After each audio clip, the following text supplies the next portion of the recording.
ಆತ್ಮೀಯ ಬಂಧುಗಳೇ, ಯೋಗ ಅದರ ಕುರಿತಾಗಿ ನಾವು ಹಲವಾರು ಚಿಂತನೆಗಳನ್ನ ಮಾಡ್ತಾ ಬಂದಿದ್ದೇವೆ. ಯಾವುದು ಯೋಗ ಅಂತಂದ್ರೆ,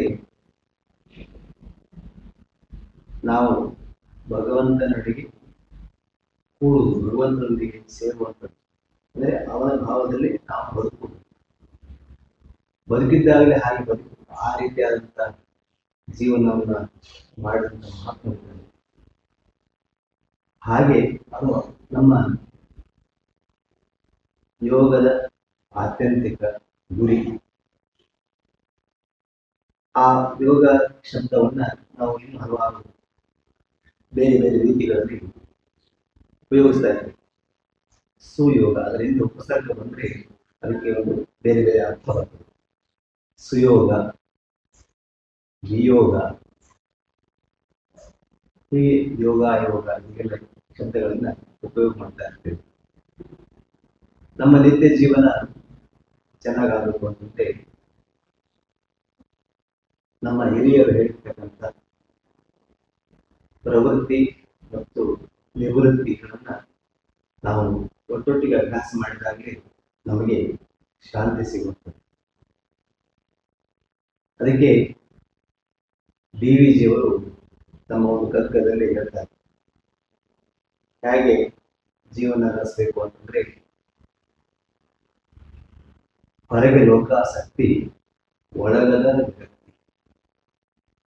ಹೊರಗೆ ಕಾರ್ಯಭಾರ, ಒಳಗದ ಆಸಾರ. ಹೊರಗೆ ಕಾರ್ಯ ಧ್ಯಾನ, ಒಳಗದ ಉದಾಸೀನ. ವರಯೋಗವಿದು. ಹೊರಗೆ ಲೋಕದಲ್ಲಿ ನಾವು ಕಾರ್ಯವನ್ನು ಮಾಡುವಾಗ ಕಾರ್ಯದಲ್ಲಿ ಆಸಕ್ತರಾಗಬೇಕು, ಫಲಾಫಲಗಳಲ್ಲಿ ಅಲ್ಲ. ಕಾರ್ಯವನ್ನ ಚೆನ್ನಾಗಿ ಮಾಡಿದಾಗ ಫಲ ಅನ್ನೋದು ಚೆನ್ನಾಗಿ ಬರಲೇಬೇಕು. ಯಾಕಂದ್ರೆ ರಿಸಲ್ಟ್ ಯಾವಾಗಲೂ ಅದು ಯಾವುದನ್ನು ಆಧರಿಸಿರುತ್ತೆ ಅಂತಂದ್ರೆ ನಮ್ಮ ಕಾರ್ಯವನ್ನ ಆಧರಿಸಿ ಇರುತ್ತೆ. ಸರಿಯಾಗಿ ಚೆನ್ನಾಗಿ ಬಂದ್ರೆ ರಿಸಲ್ಟ್ ಚೆನ್ನಾಗಿ ಬರಲೇಬೇಕು. ಹಾಗೆ ಆದ್ದರಿಂದ ಹೊರಗೆ ನಾವು ಕಾರ್ಯ ಮಾಡುವಾಗ ಅದಕ್ಕೆ ಆಸಕ್ತಿಯನ್ನು ತೋರಿಸ್ಬೇಕು. ಆದರೆ ಕಾರ್ಯ ಮುಗಿದ ಮೇಲೆ ಕಾರ್ಯದ ಜೊತೆಗೆ ಆದಂತಹ ಘಟನೆಗಳಿರ್ತವೆ. ಯಾವುದೋ ವ್ಯಕ್ತಿ ಬರ್ತಾನೆ, ಏನೋ ಅಂತಾನೆ, ಇನ್ನೊಬ್ಬ ವ್ಯಕ್ತಿ ಏನೋ ನಮಗೆ ತೊಂದರೆ ಕೊಡ್ತಾನೆ, ಕೆಲಸದಲ್ಲಿ ಹಲವಾರು ತೊಂದರೆಗಳಿರ್ತಾನೆ. ಇವುಗಳನ್ನೆಲ್ಲ ನಾವು ಮನಸ್ಸಿಗೆ ನಾವು ಬರೆದಾಗ ಚಿಂತೆ ಮಾಡದೆ ಕಾರ್ಯವನ್ನು ಮಾಡಿಬಿಟ್ಕೊಂಡು ಹೊರಗೆ ಲೋಕಾಸಕ್ತಿ, ಒಳಗದಲ್ಲಿ. ಹಾಗಾದ್ರೆ ಒಳಗೆರೆ ಏನ್ ಮಾಡಬೇಕು?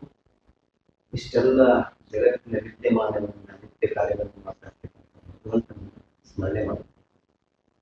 ಅಥವಾ ಆ ಪರಮಾತ್ಮ ಒಂದು ಅಂಶವೇ ನಾವಾಗಿದ್ದೇವೆ ಅಂತ ಚಿಂತನೆಯನ್ನು ಮಾಡಬೇಕು. ನಾವು ಆತ್ಮ ಆಗಿದ್ದೇವೆ, ನಾವು ಈ ಶರೀರ ಅಲ್ಲ, ಮನಸ್ಸಲ್ಲ, ಬುದ್ಧಿ ಅಲ್ಲ, ಚಿತ್ತವೂ ನಾವಲ್ಲ, ನಾವು ಇದನ್ನೆಲ್ಲ ಮೀರಿದಂತ ಆತ್ಮ ಆಗಿದ್ದೇವೆ.